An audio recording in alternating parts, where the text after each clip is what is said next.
అందరికీ నమస్కారం.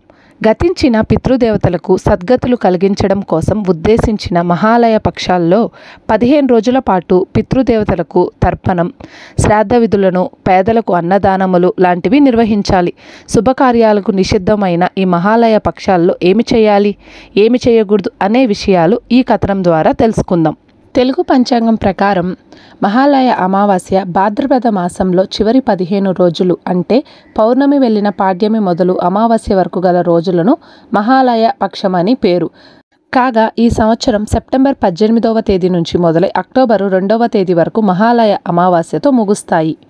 అసలు ఈ మహాలయ పక్షాల్లోనే ఎందుకని పితృతర్పణాలు చేయాలి అనే ఒక చిన్న కథ గురించి మనం ఇప్పుడు తెలుసుకుందాం.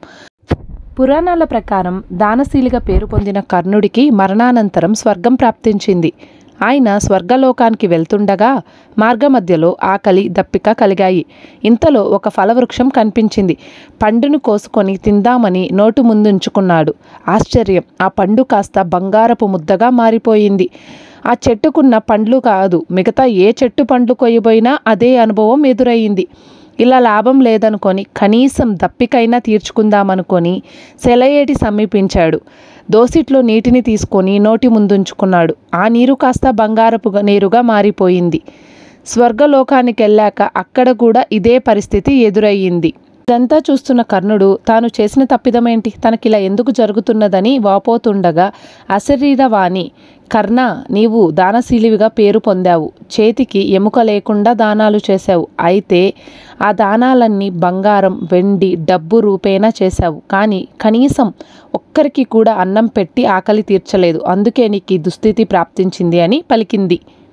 ఇదంతా విని కర్ణుడు తన తండ్రి అయిన సూర్యదేవుని వద్దకెళ్ళి పరిపరి విధాలుగా ప్రాధేయపడగా ఆయన కోరిక మేరకు ఇంద్రుడు కర్ణునికి ఒక అపురూపమైన అవకాశం ఇచ్చాడు. ఇంద్రుడు కర్ణుడిని వెంటనే భూలోకానికి వెళ్ళి అక్కడ అన్నార్థులందరికీ అన్నం పెట్టి మాతాపితరులకు తర్పణాలు వదిలి తిరిగి రమ్మన్నాడు. ఇంద్రుని సూచన మేరకు కర్ణుడు భాద్రపద బహుళ పాడ్యమి నాడు భూలోకానికి చేరాడు. అక్కడ పేదలకు, బంధుమిత్రులకు అందరికీ అన్న సంతర్పణ చేశాడు. పితృతర్పణాలు వదిలాడు. తిరిగి మహాలయ అమావాస్య నాడు స్వర్గానికెళ్ళాడు. ఎప్పుడైతే కర్ణుడు అన్న సంతర్పణలు, పితృతర్పణాలు చేశాడు అప్పుడే ఆయనకు కడుపు నిండి ఆకలి తీరింది. కర్ణుడు మరణించిన తర్వాత తిరిగి భూలోకానికి వచ్చి భూలోకంలో అన్నదానం చేసి భూలోకంలో గడిపి తిరిగి స్వర్గానికి వెళ్ళిన ఈ పక్షం అనగా 15 రోజులకే మహాలయ పక్షమని పేరు.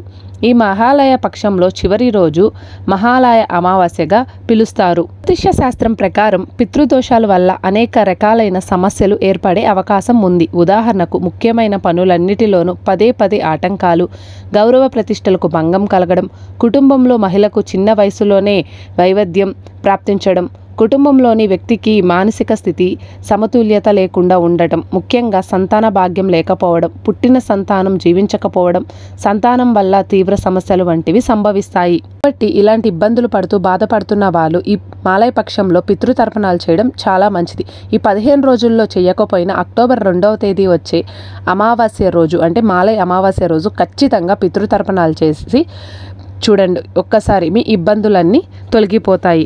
అలాగే మాలయ పక్షంలో పాటించవలసిన నియమాలేంటో ఇప్పుడు చూద్దాం. మాలయ పక్షంలో 15 రోజుల పాటు పితృదేవతలను స్మరించుకోవాలి. ప్రతిరోజు విధిగా ఒంటిపూట భోజనం చేస్తూ భూశయనం చేయాలి. మద్య మాంసాలు ముట్టరాదు. బ్రహ్మచర్యం పాటించాలి. పితృదేవతలకు ప్రతినిత్యం మధ్యాహ్నం 12 గంటల సమయంలో జలతర్పణాలు వదలాలి. 15 రోజులు వీలు కాని వారు కనీసం మహాలయ అమావాస్య రోజు అంటే అక్టోబర్ 2వ తేదీ అయిన 12 గంటల సమయంలోపు జలతర్పణాలు వదలాలి. జుట్టు, గోర్లు కత్తిరించకూడదు. కాకులకు ఆహారం ఇవ్వాలి. 15 రోజుల పాటు అన్నదానం చేస్తే విశేషమైన ఫలితం ఉంటుంది. పేదలకు వస్త్రదానం చేయాలి. బ్రాహ్మణులకు భోజనం పెట్టి దక్షిణ తాంబూలంతో సత్కరించాలి. చివరగా మహాలయ పక్షం 15 రోజులు ఎలాంటి శుభకార్యాలు చేయకూడదు. మహాలయ అమావాస్య రోజున తర్పణ కార్యక్రమం చేశాక శుభకార్యాలకు శ్రీకారం చుట్టాలి. స్కంద పురాణం ప్రకారం మహాలయ పక్షంలో చేసే శ్రాద్ధ, దాన, పుణ్యకర్మల వలన సంతానం లేని వారికి సంతానం కలుగుతుంది. వంశాభివృద్ధి అవుతుంది.